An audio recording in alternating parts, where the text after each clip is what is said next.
Today's daf we're going to be learning is Bava Batra daf Kuf Mem Bav. Today's daf is sponsored by Diana Bloom in loving memory of her Zaidi, Israel Ignacio Marmarak on his 41st Yahrzeit. Today's daf is sponsored by Rona Fink in honor of our fellow daf learner Alana Weinberg and her husband Rabbi Bram Weinberg on the occasion of the bar mitzvah of their son Joseph Asher in Silver Spring, Maryland, Parshat Vayera this past Shabbat. Joseph is already following in the footsteps of his parents with his demonstration of confidence, knowledge, and humility. Mazal tov.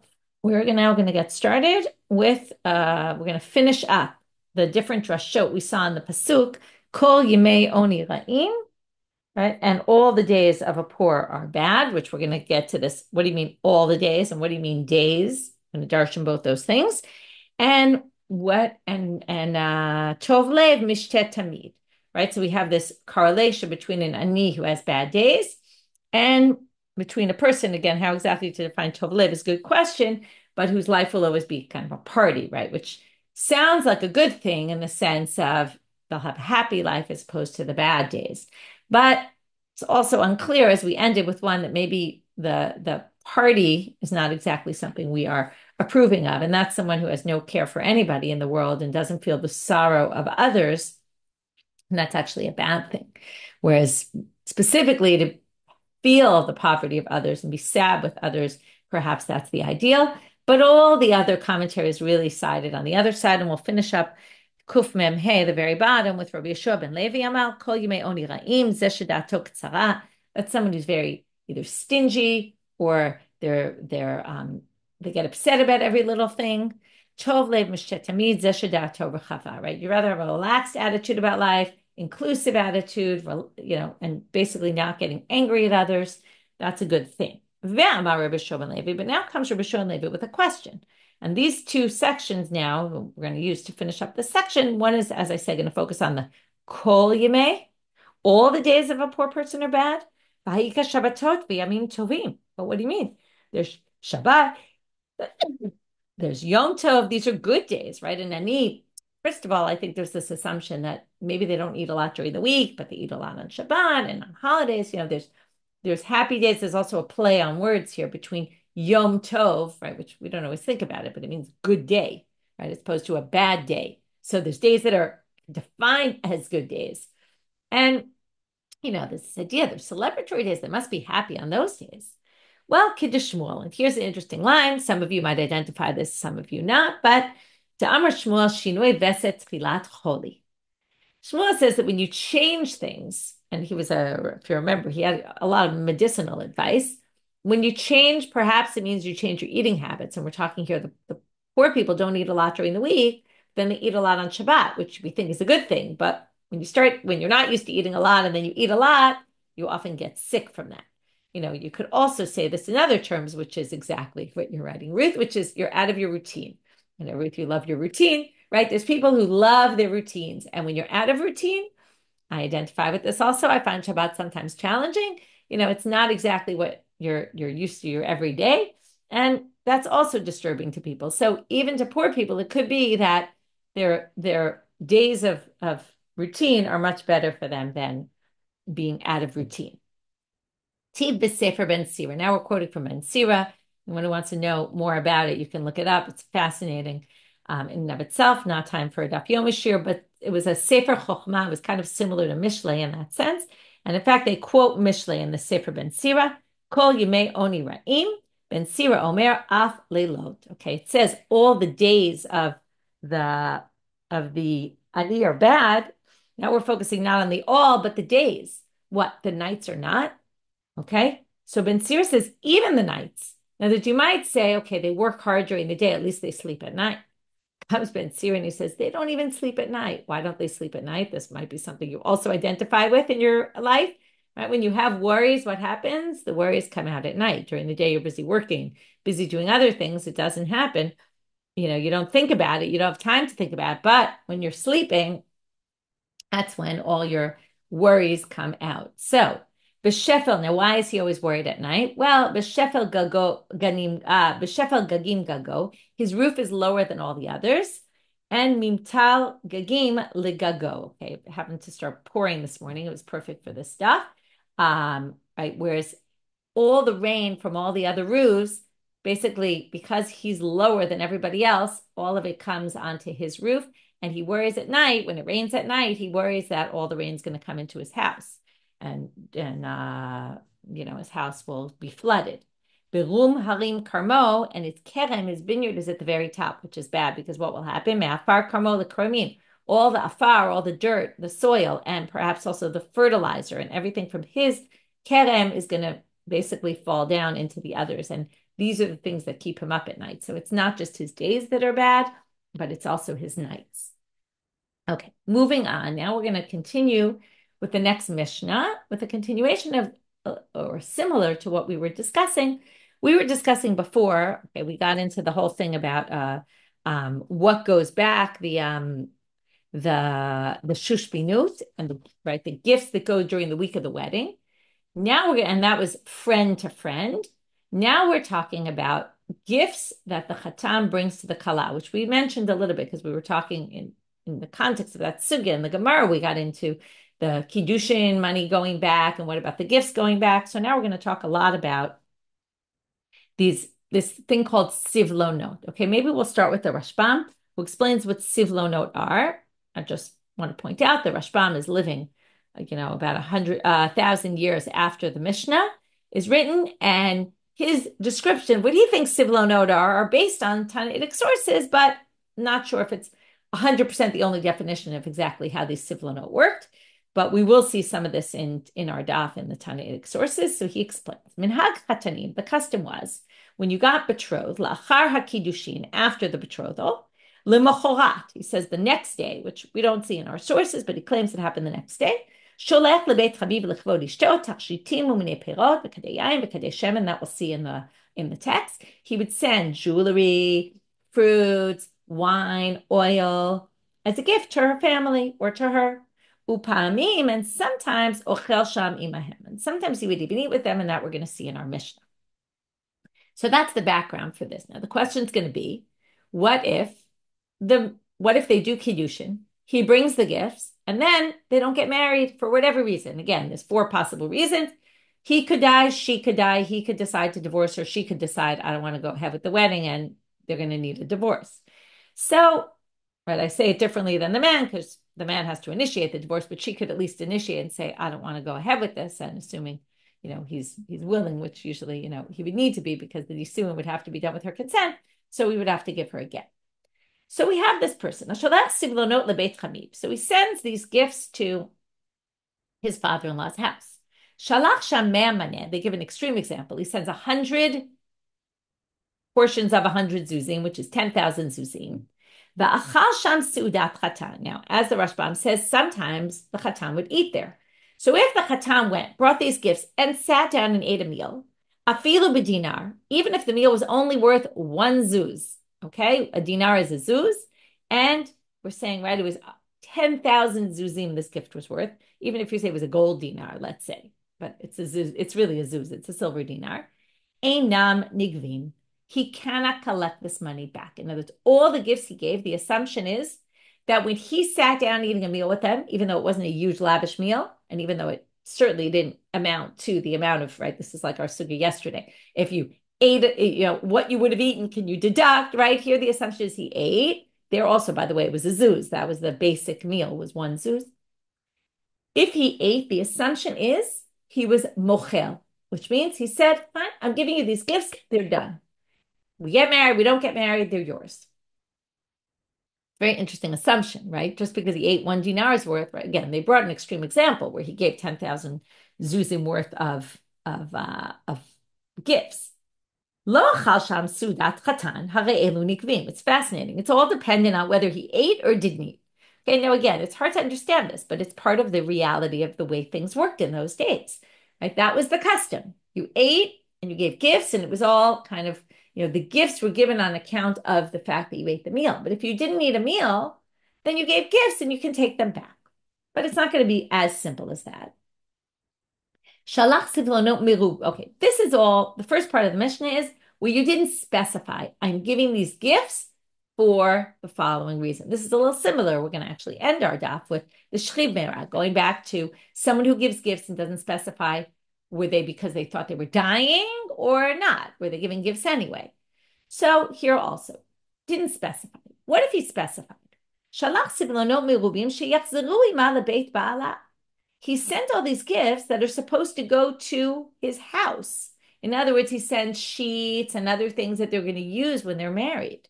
Hare elu nigvin. Well, those he can collect in return because it was obvious that was meant for their future for the wedding. Again, that's if he specified. Sivlonot muatin shetishtamesh b'hem bebeit avia. If they were small gifts that she was going to use, that they were going to use in her father's house, there were more gifts for the in-laws. Ein nigvim, that he can't collect in return. Okay, that he can't take back. Now you might notice here that there's two differences between these two cases when he specifies. When he specified, and they were large gifts that were meant for his house. Both they were meant for his house, he specified, and they were large. As opposed to they were meant for his father-in-law's house and they were small. What if they were large and meant for the father-in-law's house? What if they were small and meant for his house? So most of the commentaries think that the small and large is really just a description of what usually happens. Usually what he sends to the in-laws is usually small, and what he sends for his own house is usually large. And it doesn't necessarily, if one were large and one were small and it was the opposite, the same law would still be true. But perhaps not. It's not so clear from the Mishnah. Now starts the Gemara. I'm a Rava. Dafka, so again, the Mishnah set up two types. One where you didn't specify anything, one, or he didn't specify the groom, one where he specified. If he didn't specify anything, it depends on whether he ate or whether he didn't eat. If he did specify, it depends on what it was specified for, and that would affect whether he could claim it back or not.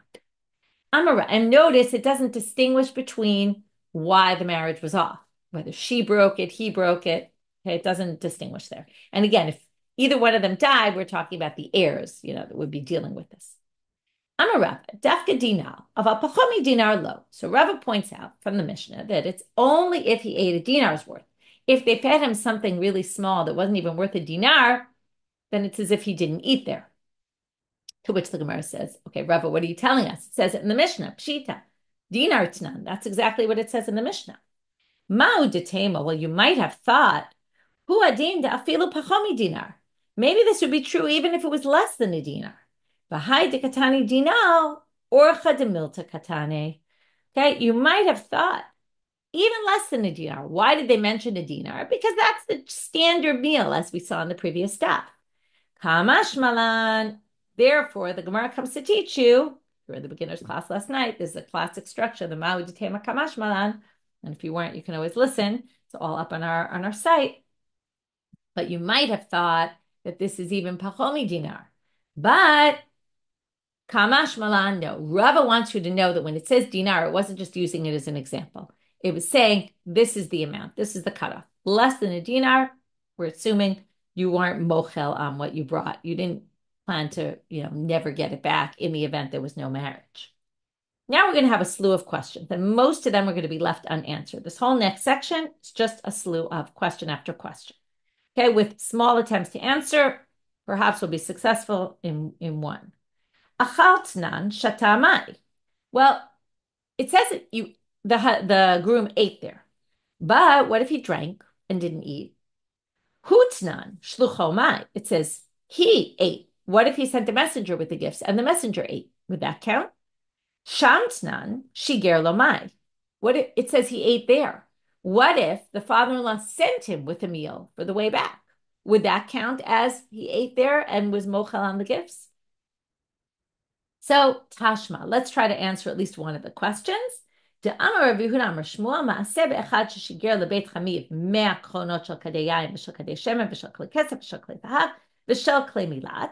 was a guy who came to his father-in-law's house carrying, okay, this is again an exaggerated story, 100 wagons full of jugs of wine, jugs of oil, gold and silver, and fancy clothing that was made of a fancy wool.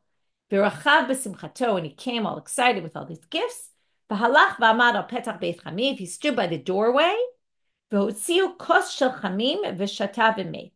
And they brought him out. Oh, I should have read that slower. They brought him out a kos shel chamim, a cup of something hot. Shata, he drank. Now notice they brought it outside. he drank it, vamet, and then he died. Now, you could read the story as he died immediately, dropped dead on the spot. Maybe they gave him something poisonous. That's not really the story. It could be he just died eventually, right? He died sometime later before the marriage happened. So now the question is, can he get the stuff back? So halacha, well, the story continues. This was halacha he'ala Rabbi Achasar habira lifnei chachamim leusha. The rabbis had the Sanhedrin, one of the places the Sanhedrin went to after it left, after the destruction, it goes to Usha. And Rabbi Achasar habira brings this question before the rabbis in Usha va'amru, and they said the following. Sivlonot, they make a distinction between different types of gifts. And this is something we didn't see yet. Sivlonot ha'asuyin libalot enigvim. The things that are meant to be consumed, okay, that will no longer be in existence for a long time, like the wine and the oil, and perhaps the clothing, which gets ruined over time, ein nigvim, that he can't take. That we assume he gave up his rights to, no matter what. Right? Like when you bring a bottle of wine to somebody's house, right? You're assuming they're going to drink it, and that's it. But anything like the gold and the silver, which is not going to be consumed and not going to wear away, that he can collect back. Now notice, he can collect back, right? Shmamina afilu shata. Now, the fact that he can't take back, now we're going to focus on what's enasoy levalot. All the wine and the oil and all that, what do you see? He can't take back. Why can't he take them back? Because he ate there. Okay, no, he didn't eat, but he drank. And drinking must be like eating. That's what we see. Again, focusing on the first part of what they said. Sivlonot ha'asuyin libalot ein nigvim. So now, and yes, as you're pointing out, Becky, he drank outside also. So Shema Mina, why are you saying we can only learn about drinking? First of all, we can learn a few other things. Shema Mina afilu pachot dinar. But wait, this seems to go against the Mishnah because it says he ate less than a dinar because he drank. How much could a drink be worth? I was thinking, they don't go to those fancy shake places or fancy wines or things like that, but they're assuming whatever he drank was less than a dinar. And yet that means he was mochel. That goes against our Mishnah. Well, Amrav, Ashi man le malandelo shachka le marganita deshavi alfe zuze ba'ashke. Very weird line. Seems like something they would do. They would grind up pearls, put them in drinks. It was known to be a remedy. So how do you know that this drink wasn't worth 1,000 zuzim? Okay, forget about an expensive shake or a fancy cup of coffee or I don't know what or liquor. But what they're saying here is, how do you know that he didn't put, in other words, who knows what that drink was? Could be he ground up a pearl into there and maybe it was worth 1,000 zuz. They're obviously exaggerating again, but the point is it could be worth a lot. So we don't know what it is. Now they say, Shma mina, filu shigulo. Wait, this answers another question. Even if they sent it to him and he didn't eat in the house, but the father-in-law sent him because he was outside the house. Well, dilma kol petach beit chamiv ki beit chamiv dami. If you serve someone, and I don't know if you would agree with this, but if you serve someone outside your doorway, perhaps that's as if you brought them inside your house, and it would be the same, at least for these laws. I don't know if you would be considered hachnasat orchin. You definitely didn't bring them inside, and I wouldn't really recommend it when someone comes, bring out the food and say, here, eat out here. But the idea being that for this purpose, it was enough he got some food right outside the house. It was almost, you could maybe consider as if it was in the house, close enough, and therefore maybe this wouldn't answer our question about if you sent him something for the way home. So we had 3 questions. We really answered one of them about the drink. The drink is like food, but that's the only answer we're going to get. We have more questions now. We said less than, this is a bit of a weird question. Less than a dinar, we assume, right? We said at a dinar, we assume the husband was mochel. He ate enough that it was enough to say, fine, these gifts are final. What if he ate less than a dinar, like a shlish? That's why it says ma'ushi yishalesh. And that's just an example. Let's say he ate a third of a dinar's worth. Do we say that he was mochel on a third of what he brought? Or if he ate half a dinar, maybe it means he was mochel on half of what he ate, of what he brought. It's a little bit of a strange question because I don't know why you would really think half a dinar would mean he gave up his rights to half of the stuff and could then claim only half. But that's their question. Next question. Shevach sivlonot mahu. What if he brought animals and the animals had offspring? And now when he go, now the wedding's off, he goes to take them back. Can he take back the animals and the offspring, or does she get to keep the animals? Here are the two sides. Kevandi eat, and this sounds like sugya we learned above kama above mitzia, like who belongs to what, like whether it's shomrim or thieves or all sorts of halacha. We've discussed this. Kevandi itnuhu ledide hadre bershute shvach. Since if they were itnuhu, they were in existence. Lidide hadre, what would happen? We would give them back to him, right? The animal itself goes back to him. So what does that show you? Birishute shvach. It's as if it's still in his domain. In other words, since he reserves the right to demand it back in the event that the marriage doesn't go through, then what happens? It's as if it really belongs to him right now, even though it's in her possession, which means that it was in his possession that the object went up in value, which would mean he would get it. Odilma, or perhaps we would say, Kevandi avde omigneve, if it got lost or stolen. Okay, so now what happens? He gives her something. He's theoretically going to take it back because the marriage is off. But she lost it or it got stolen from her. What would happen? She would have to pay him back the money. So what does that mean? Who's the owner? She's the owner. If she has achrayut, she is responsible for it, then that means that puts her as the owner. So since by shlumele, she would have to pay him birishuta didashavu. We would say that the enhancement was in her domain, and then she gets to keep the enhancement. So which one is it? Teku. We don't know. By Rava.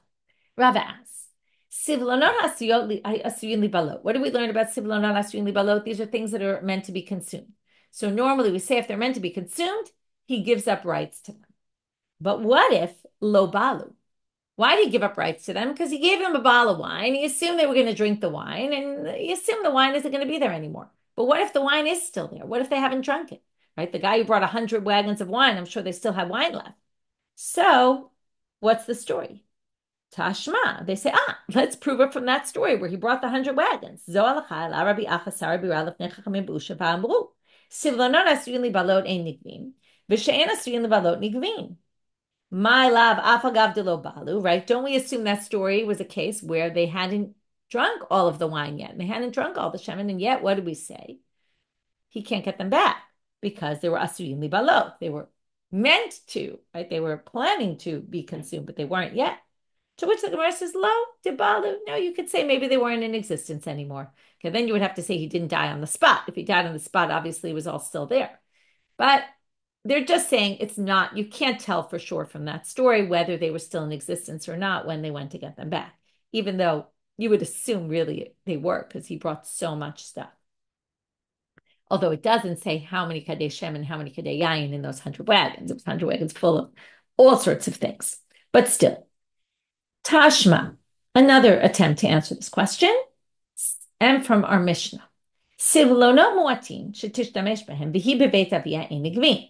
It says sivlonot that are small gifts that she's going to use, right? And she's in her father's house. You can't collect back. Now, shetishtamesh behem means she's going to use it, but she hasn't used them yet, which means this would be dvarim shasuyin libalot, but they're not yet balu, and they stay. To which they say, no, Rava says we're talking about hairnets and snoods. Those are things that are really not worth much of anything because they're so inexpensive. He's going, right, we're now creating a third category. Things that are so inexpensive, and they're also focusing on the mu'atim, that line about them being not significant. Or one could say anyway, that perhaps it was talking about very inexpensive items, and that's why he gave up his rights immediately. But if it was worth more, and it was asui livalot, even though it was going to eventually be consumed, but it wasn't yet, perhaps he would actually be able to demand that back. So we don't have an answer to that question either. So this whole section was a slew of questions on details about our Mishnah, that most of them are left unanswered. And you would think this was probably at least a somewhat common case. I don't know how often engagements didn't go through to marriage, but again, people were killed, people broke off things.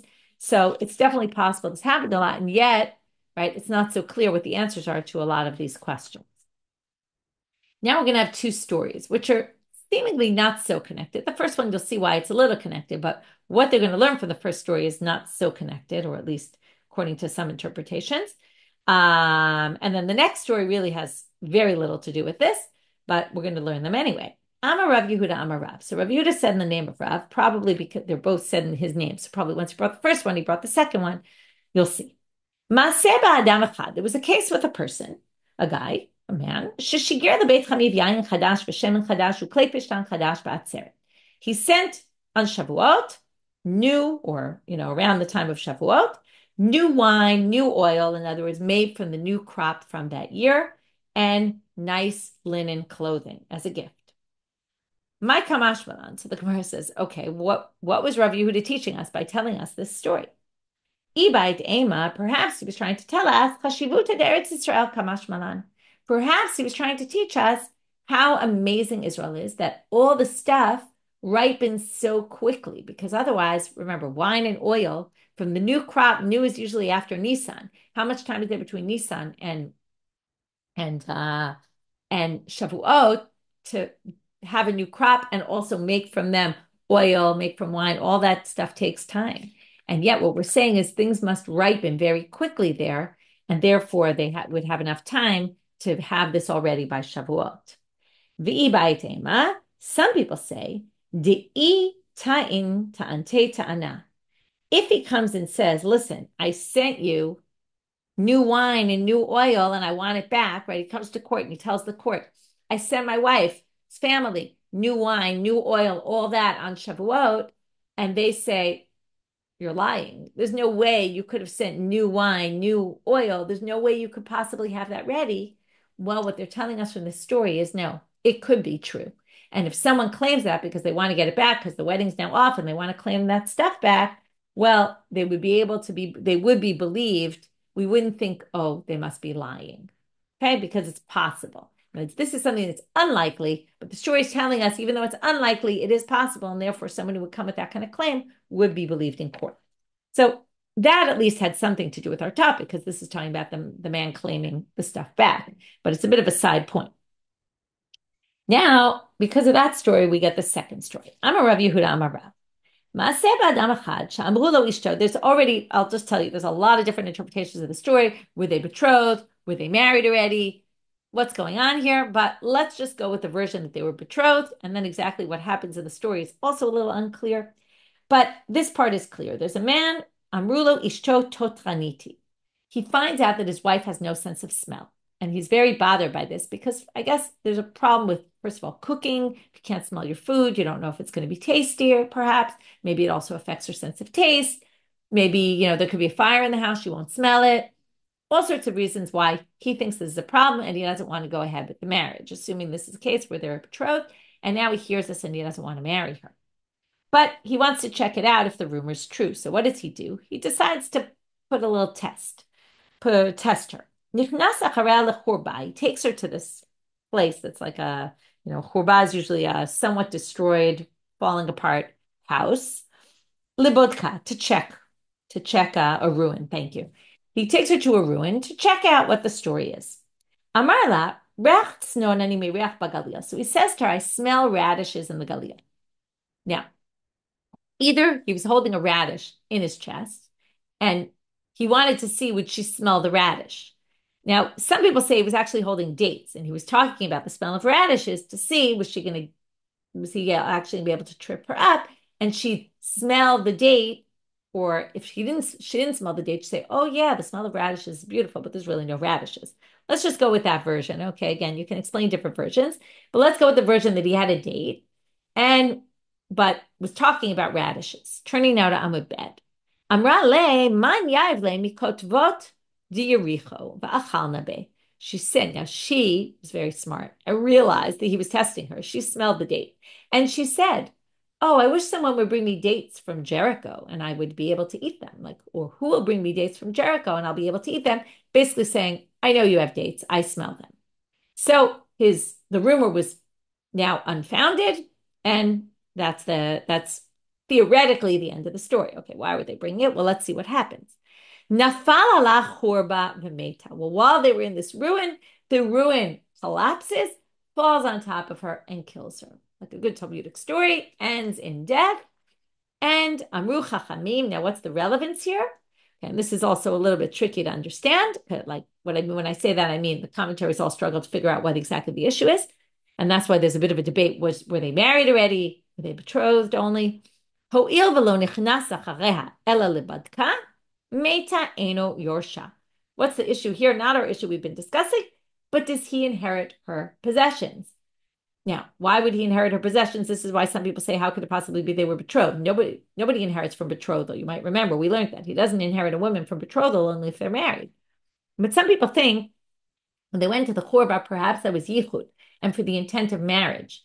And the point is here, that's why it's telling you, since he went into the ruin with her alone, but the idea was not for the purposes of of marriage. The idea was for the purposes of checking her and testing her. And even though she passed the test, still it wasn't for the intent of fulfilling, finishing the marriage, and therefore he does not inherit any of her possessions. Okay, bit of an odd story. We're going to move on. Sivlonot muatim shetishtamesh behem bebeit avia. Okay, that's the last line in the Mishnah. Now we're going to say yativ Rabin Sabak Hamei de Rav Papa v'yativ v'ka'amar. Now I mentioned before that the Mishnah doesn't distinguish between different situations of why the marriage was off. But now comes Rabin Saba, Rabin the elder, and he says before Rav Papa, he sits before him and he says, I'm going to make this distinction though. Bein shemetahi, whether she died, remember there's 4 possibilities. So he's going to mention 3. Either she died, which is beyond her control basically, bein shemetu, he dies, or hadarhu, or he decides to divorce her, sivlonot hadre, ma'achal mishtel lo hadar. We're going to distinguish between sivlonot and food and drink. Things that are long lasting, those go back to him. But food and drink, he can't take back. But hadra ba'ihi, but if she decides the marriage is off and doesn't want to go ahead with it, hadra afilu kisha diarka. She has to give back even bundles of vegetables. Now, what's the problem? The problem is she probably ate them already. So, in other words, the point number 1 is she has to return them. If she breaks the marriage, even if he theoretically gave up his rights to these gifts, I guess you could say he didn't give them up in the event that she was going to cancel the marriage. The whole point was he was giving them because they were getting married. If she decides, I don't want this wedding, she has to return everything. Like we mentioned the other day about an engagement ring, right? That was a gift that was meant for the wedding, right? No one's going to keep their engagement ring when they're the ones who break an engagement. That's a bit odd. They don't want the engagement. What, they're going to keep the engagement ring? So that's what, again, I want to distinguish between the engagement ring and this, though. Engagement ring is before Erusin, halachic Erusin. So halachically, there might be a little bit of a difference there.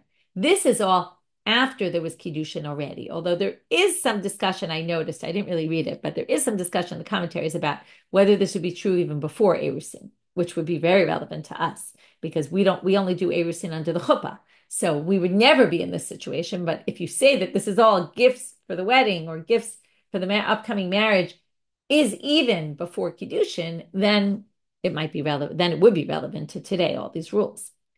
So now, although, again, these are rules that are based on societal norms, so it would have to also be somewhat based on our societal norms, which then again, it's hard to assess societal norms nowadays. There's so many different things. You could say makom shenagu. Anyway, raises questions, but again, most of the commentaries don't think it's relevant before Kiddushin. So now she changes her mind. She has to give back even bundles of vegetables. So Amar Rav Huna Bered Rav Yoshua, how do we evaluate the price though? Because let's say she ate the bundles of vegetables or whatever it is that he gave. We all know there's lots of prices in the marketplace for these things. So Shamin Lahem Demei Basar Bizol. So she has to return the monetary value. What is she return the monetary value? The amount of the cheapest price of meat in the shuk. Okay, which doesn't mean just meat, whatever it is, the cheapest price in the shuk. Ad kama bizol, how would we assess that? Ad tilta. It would be up to 1/3 less than what the normal market price is. So if the normal market price for something is 6, we'll do 1/3 less, right? And then they'll have to pay 4.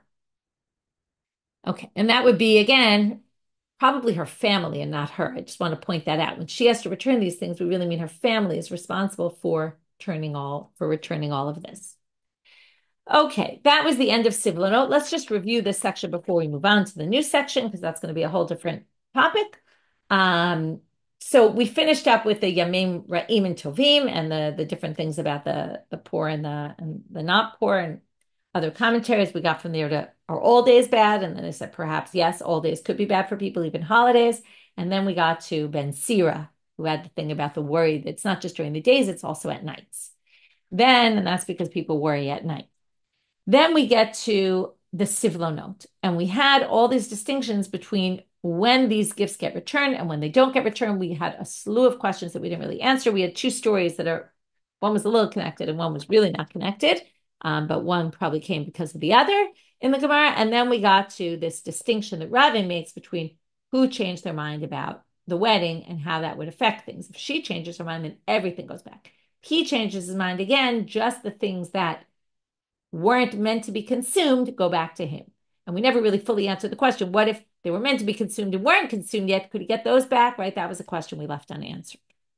Now we move to a very central section of Matnat Shchib Meira, which is really what we've been discussing a lot in our chapter and our chapters about a person on their deathbed and the commitments they make.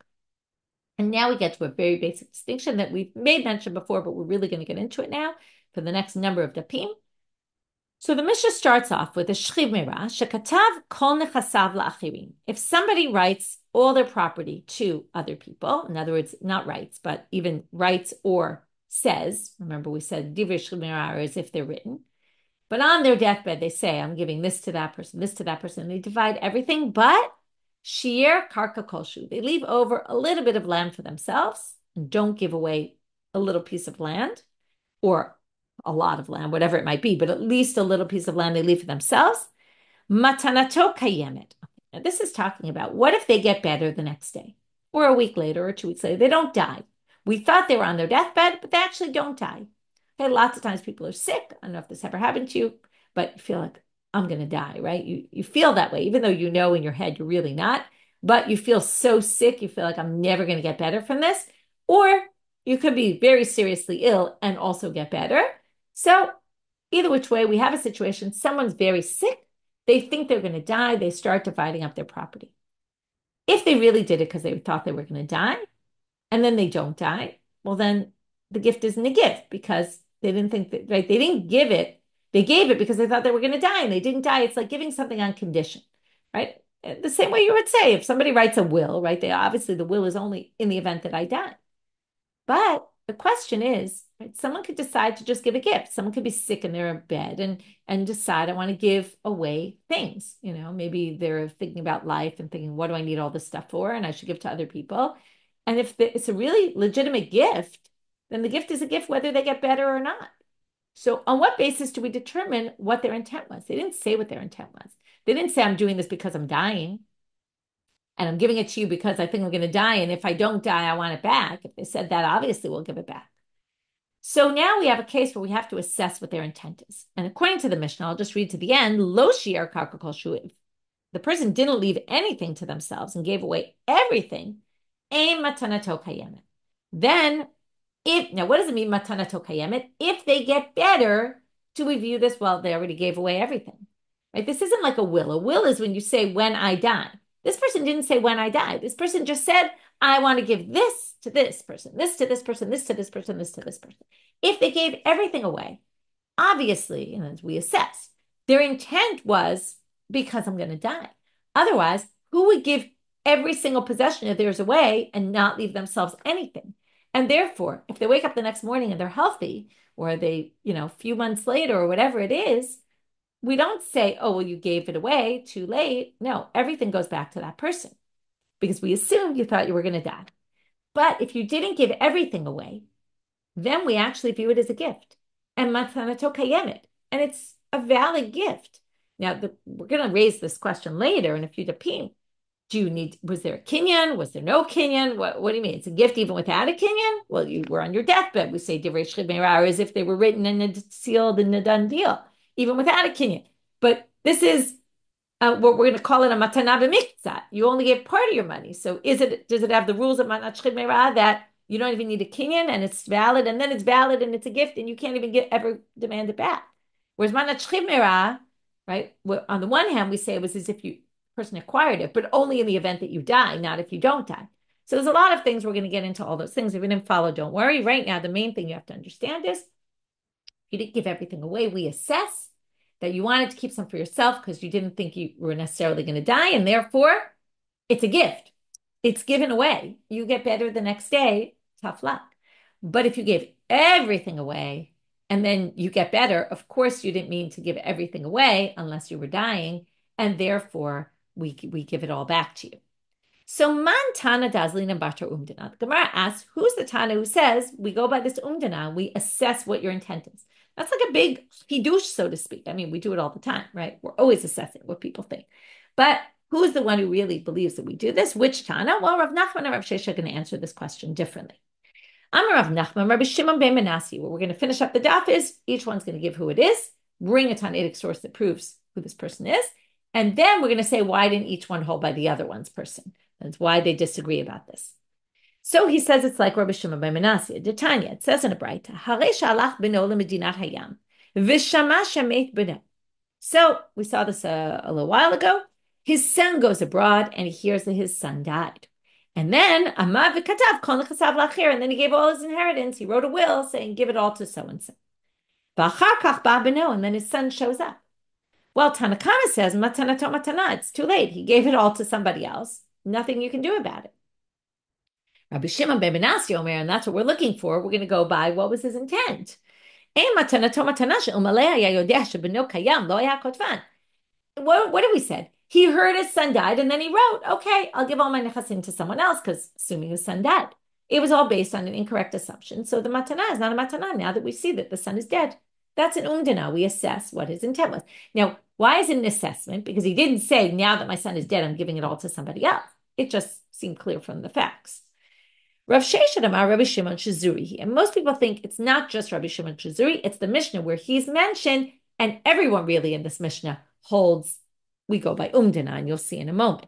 It should be ditnan, not ditanya, as it says in the Mishnah. Barishona, you omrim, it's a Mishnah in Gitin, you might remember it. Hayotse bekolar, someone who's getting killed by the regime, and they're about to hang him. V'amar, kitvu get li ishti, and he says, write a get for my wife, because he doesn't want his wife to have to do yibum. So he says, write a get. Now, what did he not say that he should have said? Kitvu utnu. It's not enough to just write a get. He has to say, write and give a get to my wife. He didn't say give. Now, the assumption is, well, he's about to be taken to be killed. He's a little bit worked up. He's not exactly thinking clearly. And he obviously meant kitvu utnu. So therefore, harei elu yichtavu v'yitnu. So the people who heard him say that can write and give the get to his wife before he's killed so that she'll be divorced. Chazru lomar.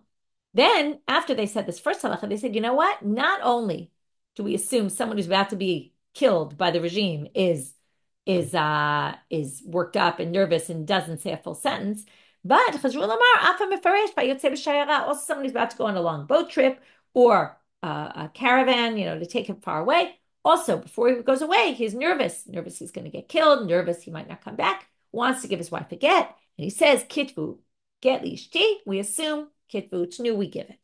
Rabbi Shimon Shizuri Omer, afa mesukan, even someone on their deathbed who says, kitvu, get lishti, also, yichtavu v'yitnu.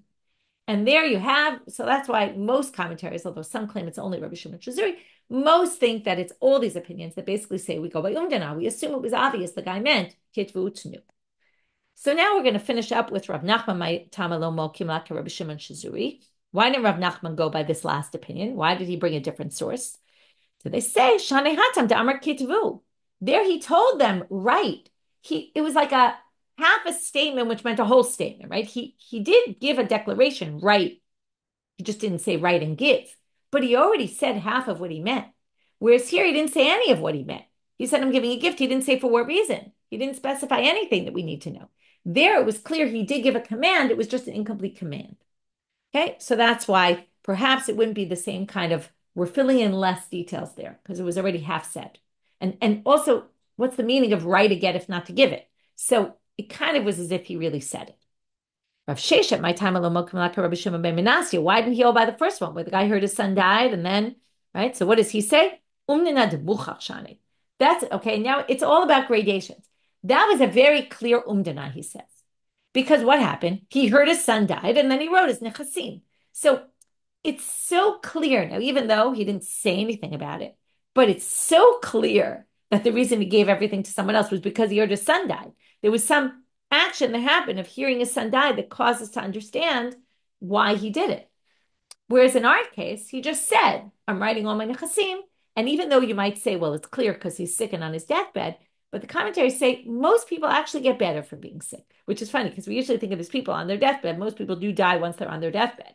But question is, what did it mean on their deathbed in those days?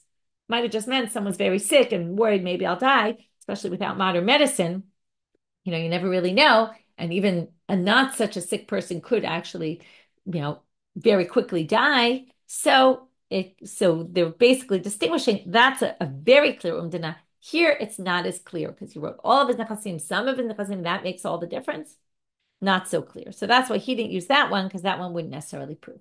With that, we'll finish here for today and wishing everyone a good day and b'sorot tovot. The sikkum of the beginning we already did, and this part is pretty clear. The distinction between what we're going to call later a shlimei rabbi miktzat, someone who promises partial, not all their property, versus someone who promises all their property. And the issue right now that we're discussing is, can it be returned or not?